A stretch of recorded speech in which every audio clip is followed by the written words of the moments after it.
नमस्कार बच्चों, मैं संदीप सोशल साइंस क्लास में आपका स्वागत करता हूं।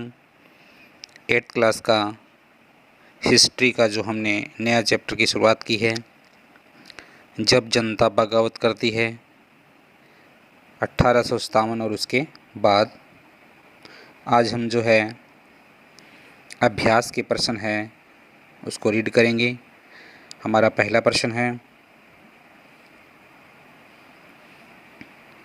झांसी की रानी लक्ष्मीबाई की अंग्रेज़ों से ऐसी क्या मांग थी जिसे अंग्रेज़ों ने ठुकरा दिया। यानी जो झांसी की रानी थी महारानी लक्ष्मीबाई, उन्होंने जो है अंग्रेज़ों से मांग की थी और उस मांग को अंग्रेज़ों ने ठुकरा दिया। तो इस प्रश्न में हम जानेंगे कि ऐसी कौन सी मांग थी जिसको अंग्रेज़ों ने ठुकरा दिया। रानी जो लक्ष्मीबाई है, झांसी की रानी, उन्होंने जो है अंग्रेज़ों से डिमांड की थी, मांग की थी कि उनके पति की मृत्यु के बाद उसके गोद लिए हुए पुत्र को झांसी का राजा मान ले, परंतु अंग्रेज़ों ने उनकी मांग है वो ठुकरा दी थी। नेक्स्ट प्रश्न है हमारा, ईसाई धर्म अपनाने वालों के हितों की रक्षा के लिए अंग्रेज़ों ने क्या किया। जिन लोगों ने ईसाई धर्म को अपना लिया था, उनके हितों की रक्षा करने के लिए अंग्रेज़ों ने क्या किया था। ईसाई धर्म को अपनाने वालों के हितों की रक्षा करने के लिए अंग्रेज़ों ने 1850 में एक नया कानून बनाया था। यानी जिन लोगों ने ईसाई धर्म को अपना लिया था, उनकी रक्षा करने के लिए, उनके हितों की रक्षा करने के लिए अंग्रेज़ों ने 1850 में एक नया कानून है वो बनाया था, जिससे ईसाई धर्म अपनाना आसान हो गया। इस कानून के अनुसार यदि कोई भारतीय ईसाई धर्म अपना लेता था तो उनके पूर्वजों की संपत्ति पर उनका अधिकार है वो बना रहता था। अंग्रेज़ों ने जो है एक ऐसा कानून बना दिया जिसके अनुसार यदि कोई भारतीय है वो ईसाई धर्म को अपना लेता था तो उनके पूर्वजों की जो संपत्ति होती थी, जो ज़मीन जायदाद होती थी, उनके ऊपर उनका अधिकार है वो बना रहता था भारतीयों का।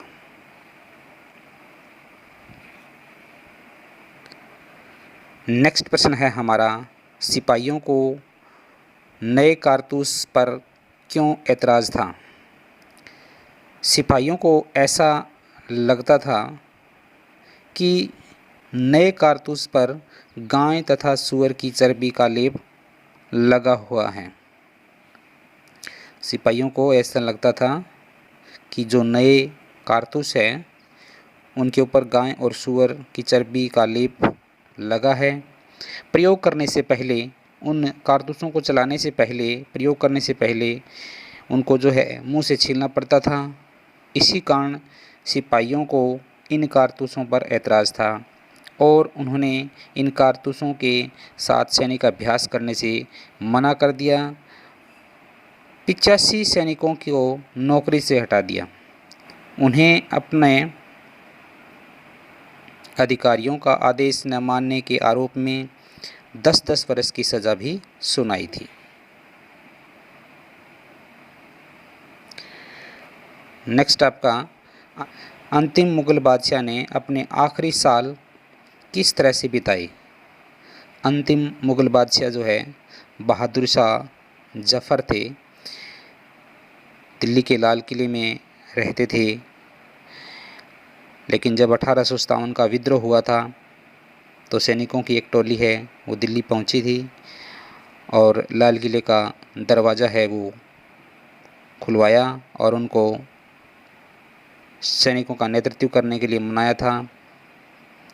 बहादुर शाह जफ़र है वो काफ़ी बूढ़े थे, नेतृत्व करने के लिए तैयार नहीं थे, लेकिन भारतीय सैनिकों ने उनको मजबूर किया कि जैसे ही हमारा देश भारत है वो आज़ाद होगा तो हम आपको देश का प्रधानमंत्री है वो बना देंगे।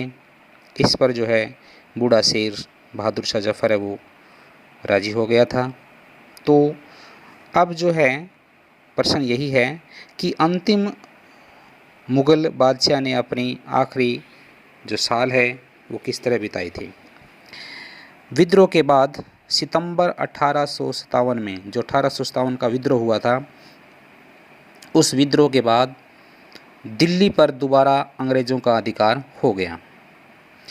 सबसे कमी यही रही थी कि ये युद्ध है, ये विद्रोह है, वो सब जगह एक साथ पूरे भारत में नहीं फैला था।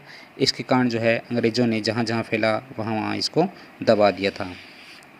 तो जब विद्रोह शुरू हुआ तो उसके बाद जो है सितंबर 1857 में दिल्ली पर दोबारा अंग्रेज़ों का अधिकार हो गया।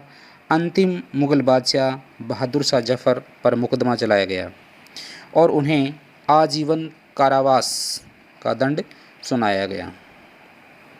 उम्र कैद की सज़ा है वो सुनाई गई। उनके पुत्रों को उनकी आंखों के सामने गोली मार दी थी। बहादुर शाह जफ़र के जो पुत्र थे उनको उनके आंखों के सामने ही अंग्रेज़ों ने गोली मार दी थी।